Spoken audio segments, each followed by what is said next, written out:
Michael Wolff joins us now exclusively. Michael, good morning. Thank you for having me. The book is published as of 9 o'clock this morning. The president's lawyers sent a cease and desist letter threatening legal action against you and the publisher, to which you say? And they sent that yesterday before they actually had read the book. But actually what I say is where do I send the box of chocolates? You think he's helping you sell books? Absolutely. I mean, and not only is he helping me sell books, but he's helping me prove the point of the book. I mean, this is extraordinary that a president of the United States would try to stop the publication of a book. This doesn't happen, has not happened from other presidents, would not even happen from a CEO of a mid-sized company. Well, the president, obviously, as you know, tweeted about you last night. He says, I authorized zero access to the White House, actually turned you down many times, said he never spoke to you for the book. It's full of lies, misrepresentations, and sources that don't exist. So as good a place to start as any. Did you talk to the president? What was I doing there if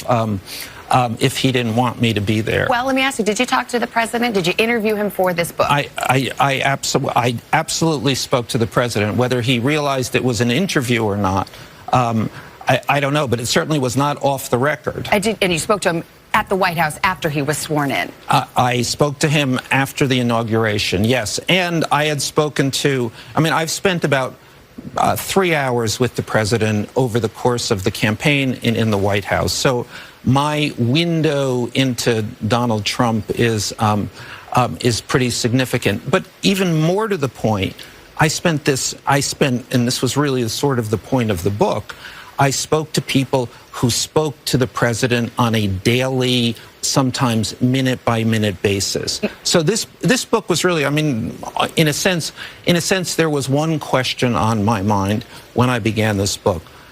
What is it like to work with Donald Trump? How can you work with Donald Trump?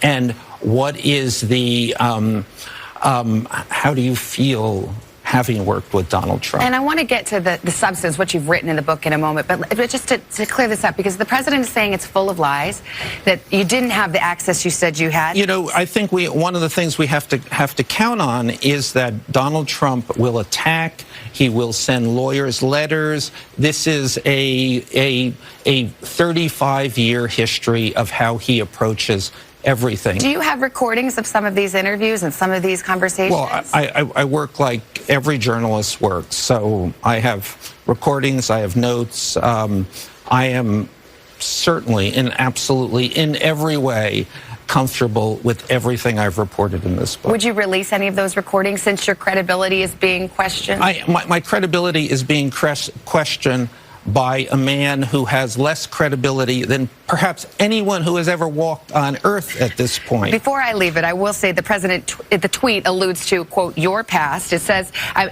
I assume referring to a profile about you in 2004 in the New Republic. The reporter said of you, the scenes in your writing aren't recreated so much as created, springing from Wolff's imagination rather than actual knowledge of events.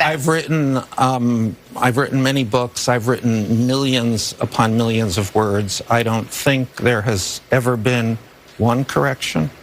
So you stand by everything in the book, nothing made up? Absolutely everything in the book. Let's talk about the book itself, because one of the overarching themes is that